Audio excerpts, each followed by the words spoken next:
Seriously, Jason asked. Are we friends? Last I checked. Are you sure? What was the first day we met? What did we talk about? It was... Leo frowned. I don't recall exactly, and I'm ADHD, man. You can't expect me to remember details. But I don't remember you at all. I don't remember anyone here. What if you're right and everyone else is wrong? Leo asked. You think you just appeared here this morning and we all got fake memories of you? A little voice in Jason's head said, That's exactly what I think. But it sounded crazy. Everyone here took him for granted. Everyone acted like he was a normal part of the class, except for Coach Hedge. Take the worksheet. Jason handed Leo the paper. I'll be right back. Before Leo could protest, Jason headed across the skywalk. Their school group had the place all to themselves. Maybe it was too early in the day for tourists, or maybe the weird weather had scared them off. The wilderness school kids had spread out in pairs across the skywalk. Most were joking around or talking. Some of the guys were dropping pennies over the side.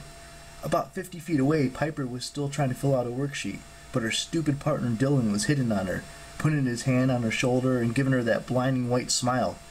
She kept pushing him away, and when she saw Jason, she gave him a look like, Throttle this guy for me? Jason motioned for her to hang on. He walked up to Coach Hedge, who was leaning on his baseball bat, studying the storm clouds. Did you do this? The coach asked him. Jason took a step back. Do what? It sounded like the coach had just asked him if he'd made the thunderstorm. Coach Hedge glared at him, his beady little eyes glinting under the brim of his cap. Don't play games with me, kid! What are you doing here and why are you messing with my job? What do you mean? You don't know me? Jason said. I'm not one of your students? Hedge snorted. Never seen you before today! Jason was so relieved he almost wanted to cry. At least he wasn't going insane. He was in the wrong place. Look, sir, I don't know how I got here. I just woke up on the school bus.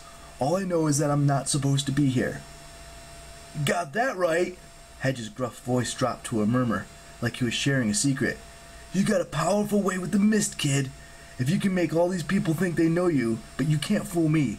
I've been smelling monster for days now. I knew we had an infiltrator, but you don't smell like a monster. You smell like a half-blood. So, who are you, and where'd you come from?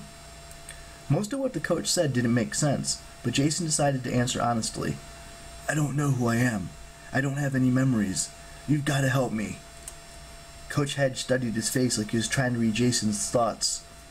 Great, Hedge murmured. You're being truthful. Of course I am. And what was all that about monsters and half-bloods? Are those code words or something? Hedge narrowed his eyes. Part of Jason wondered if the guy was just nuts, but the other part knew better. Look, kid, Hedge said. I don't know who you are, I just know what you are, and it means trouble. Now I gotta protect 3 of you rather than 2. Are you the special package? Is that it? What are you talking about? Hedge looked at the storm. The clouds were getting thicker and darker, hovering right over the skywalk. This morning, Hedge said, I got a message from camp. They said an extraction team is on the way. They're coming to pick up a special package, but they wouldn't give me details. I thought to myself, fine. The 2 I'm watching are pretty powerful, older than most. I know they're being stalked. I could smell a monster in the group. I figured that's why the camp is suddenly frantic to pick them up. But then you pop up out of nowhere. So, are you the special package? The pain behind Jason's eyes got worse than ever. Half-bloods? Camp? Monsters? He still didn't know what Hedge was talking about, but the words gave him a massive brain freeze, like his mind was trying to access information that should have been there, but wasn't. He stumbled, and Coach Hedge caught him. For a short guy, the coach had hands like steel. Whoa there, Cupcake! You say you got no memories, huh? Fine, I'll just have to watch you too, until the team gets here. We'll let the director figure things out. What director? Jason said. What camp? Well, just sit tight. Reinforcements will be here soon. Hopefully, nothing happens before... Lightning crackled overhead. The wind picked up with a vengeance. Worksheets flew into the Grand Canyon, and the entire bridge shuddered. Kids screamed, stumbling and grabbing onto the rails. I had to say something, Hedge grumbled. He bellowed into his microphone. Everyone inside! The cow says, moo! Off the sidewalk! I thought you said this thing was stable, Jason shouted over the wind. Under normal circumstances, Hedge agreed.